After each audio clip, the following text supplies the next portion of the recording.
Everyday lemon Tree hotels நிறுவனம் தனது வர்த்தகத்தை பெரிய அளவில் மாற்றி அமைக்க, அதாவது ரீஸ்ட்ரக்சரிங் பண்ண முடிவு செஞ்சிருக்காங்க. இதற்காக வார்பர்க் பின்கஸ், இது ஒரு உலகளாவிய முதலீட்டு நிறுவனம், இதோட கை கோர்த்திருக்காங்க.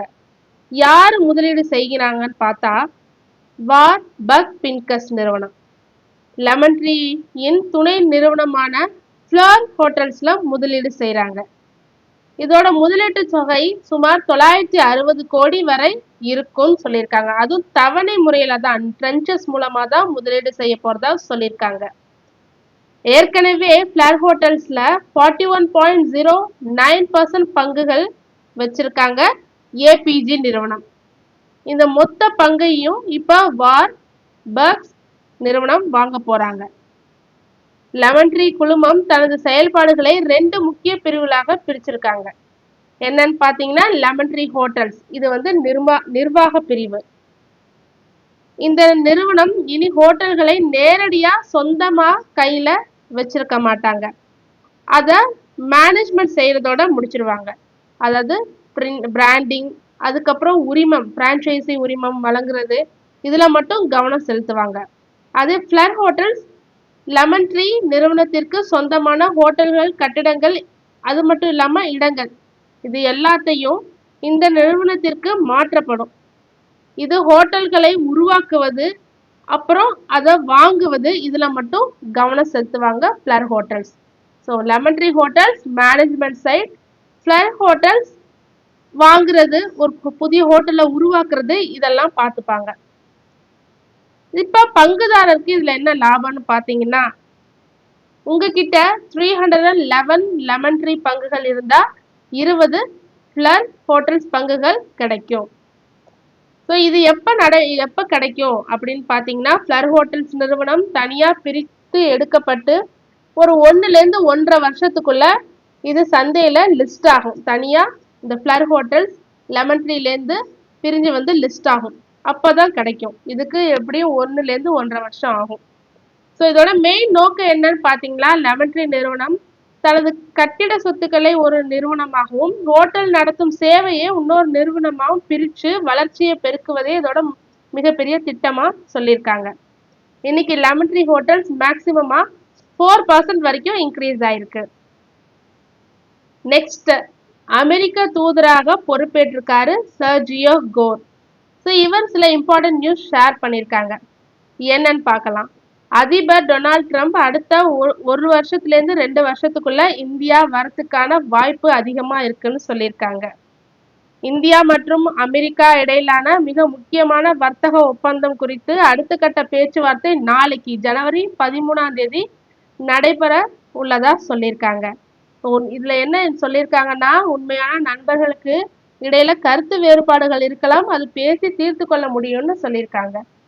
Next, packs silica. அமெரிக்கா தலைமையிலான இந்த தொழில்நுட்ப கூட்டமைப்பில் இந்தியா ஒரு முக்கிய பங்குதாரராக இருக்கும் என்று அவங்க உறுதிப்படுத்தியிருக்காங்க. ஸோ இந்த பேக்ஸ் சிலிக்கான்றது என்னன்னு பார்த்தீங்கன்னா, இது ஒரு தொழில்நுட்ப கூட்டணி. இதில் இந்தியா இணைஞ்சதுன்னா கம்ப்யூட்டர் சிப்ஸ், அதாவது செமிகண்டக்டர்ஸ் மற்றும் ஏஐ துறையில இந்தியா ஒரு வல்லரசாக மாற வழிவகுக்கும்னு சொல்லியிருக்காங்க. இப்போ பரஸ்பர ஒத்துழைப்பு. இந்த ஆண்டு இரு நாடுகளுக்கும் இடையில ஒரு சமமான வர்த்தகம் மற்றும் இராணுவ ஒத்துழைப்பு இருக்கும்னு அமெரிக்காவுடைய செனட்டர் மார்க்கோ ரூபியோ தெரிவிச்சிருக்காங்க. அமெரிக்க தூதரின் இந்த ஒரு பேச்சுனால இன்னைக்கு இந்திய பங்கு சந்தையில் பயத்தை போக்கி 1 மணி நேரத்துல சென்செக்ஸ் 700 பாயிண்ட்ஸ் மீண்டு வந்திருக்கு. நிப்டி 50யும் 200 பாயிண்ட்ஸ் ஏறி வந்திருக்கு. ரிலையன்ஸ் இண்டஸ்ட்ரீஸோட பேட்டரி மேனுஃபேக்சரிங் அப்டேட்ஸ் கொடுத்திருக்காங்க. சீன நிறுவனமான சியாமென் லித்தியம் தொழில்நுட்ப பகிர்வில் இருந்து இப்போதைக்கு பின்வாங்கியிருக்காங்க. ரிலையன்ஸ் இண்டஸ்ட்ரீஸ் கூட இல்லாம பின்வாங்கியிருக்காங்க. இதனால ரிலையன்ஸ் தனது பேட்டரி தயாரிப்பை நிறுத்திவிட்டதா செய்திகள் வந்தது. ஆனா எங்க திட்டத்துல எந்த மாற்றமும் இல்லைன்னு ரிலையன்ஸ் சொல்லியிருக்காங்க. இதுக்கு பதிலா சீன நிறுவனத்துக்கு பதிலா பேட்டரி செல்கள் தயாரிப்பதற்காக மாற்று தொழில்நுட்பங்களை கையாண்டிருக்காங்க. அதாவது ஜப்பான் அல்லது தென்கொரியா நிறுவனங்களுடன் இணைந்து செயல்படுவதா திட்டமிட்டிருக்கு ரிலையன்ஸ். என்ன மெயினா பண்ண போறாங்கன்னா, focus, BES battery energy storage system and battery packs first. இதுக்கு தான் மெயினாக ஃபோக்கஸ் பண்ண போகிறதா சொல்லியிருக்காங்க ரிலையன்ஸ். இது ஒரு லார்ஜ் ஸ்கேல் ஸ்டோரேஜ் கண்டெய்னர்ஸ் எங்கே மெயினாக யூஸ் பண்ணுவாங்கன்னா சோலார் அண்ட் விண்ட் பவர் ப்ராஜெக்ட்ஸ்லாம் யூஸ் பண்ணுவாங்க இந்த பேட்டரிஸ். ஸோ இதை தான் மெயினாக ஃபோக்கஸ் பண்ண போகிறதா சொல்லியிருக்காங்க. இது எங்க அப்படின்னு பார்த்தீங்கன்னா குஜராத்ல உள்ள ஜாம்நகர் கிகா ஃபேக்டரியில இந்த வருஷம் செகண்ட் ஹாஃப் ஆஃப் த இயர்ல 40 ஜிகாவாட் ஹவர். ஸோ இது கெப்பாசிட்டி இனிஷியல் கெப்பாசிட்டி கொண்ட பிரிவை ஆரம்பிக்க போறதா சொல்லியிருக்காங்க. மெயினா என்னென்ன பேட்டரிஸ்னா lithium ion phosphate and sodium ion batteries அங்க பண்ண போறதா சொல்லியிருக்காங்க. இதுக்கு புதிய எரிசக்தி திட்டங்களுக்கு $10 பில்லியன் ஒட்டுமொத்தமா ஒதுக்கப்பட்டதா சொல்லியிருக்காங்க. அதாவது இன்வெஸ்ட்மெண்ட் முதலீடு செய்ய போறதா சொல்லியிருக்காங்க. ஜனவரி 16 ரிலையன்ஸோட Q3 முடிவுகள் வெளிவர உள்ளது. அப்ப இந்த திட்டத்தை பத்தி குறித்த கூடுதல் அதிகாரப்பூர்வமான தகவல்கள் வெளியாகலாம். அதை பொறுத்திருந்து பார்க்கணும். First IREDA year on year பேசிஸ்ல பார்க்குறப்ப அவங்களோட நெட் ப்ராஃபிட் 38% இன்க்ரீஸ் ஆயிருக்கு. அண்ட் தென் வருவாயும் ரெவன்யூவும் 25% இன்க்ரீஸ் ஆயிருக்கு. இன்னைக்கு இந்த பங்கு கிட்டத்தட்ட 4.16% இன்க்ரீஸ் ஆயிருந்து நான் பார்க்கும்போது. மெயினா கடன் வழங்கல் அதாவது டிஸ்பர்ஸ்மெண்ட் 32% இன்க்ரீஸ் ஆயிருக்கு. அவங்களோட எதிர்கால நிலை பார்த்தீங்கன்னா பசுமை எரிசக்தி திட்டங்களுக்கு அதிக நிதி கிடைப்பதா வளர்ச்சி சீராக இருக்கும்னு சொல்லியிருக்காங்க IREDA. அடுத்தது தேஜாஸ் நெட்வொர்க். இவங்க எப்படி ரிசல்ட் கொடுத்துருக்காங்கன்னா பெரிய சரிவு கண்டிருக்கு. அதாவது 196.55 crore நஷ்டம் கொடுத்துருக்காங்க இந்த குவார்டர் ஆன் குவார்டர் பேசிஸ்ல.